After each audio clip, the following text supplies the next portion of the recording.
Good afternoon. Welcome back here to Blomgren Seed for your weekly egg update. Today is Friday, July 14th.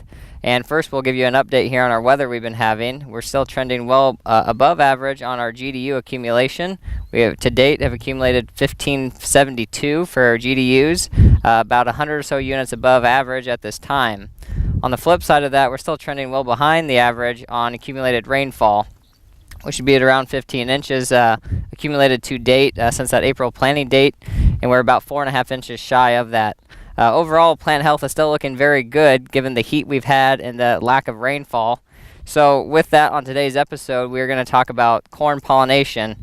If you recall last week, those tassels were just starting to emerge, and if you look behind me, you can see that these tassels are almost completely done shedding.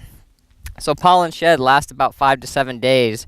With this heat and dry weather we've been having, that not only speeds up at the rate that these tassels will shed pollen, but it also reduces the viability of those pollen grains.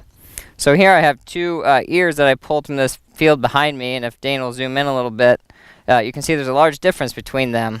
This one here in my left hand, you can see a lot of the silks is already detached from the cob, whereas this ear on my right hand here, they're still thick, and there's a mass of green silk still hanging on to every kernel that should be developing here in the coming weeks. And so what you can tell is that this large ear, because these silks have already detached down along the bottom here of the cob, have already been pollinated.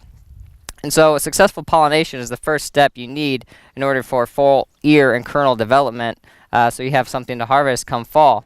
So if you would like us to come scout your fields, check on how successful pollination is, maybe how far along your tassels are in pollen shed, and whether they are producing viable pollen grains or not, give us a call at Blomgren Seed. If not, have a great weekend.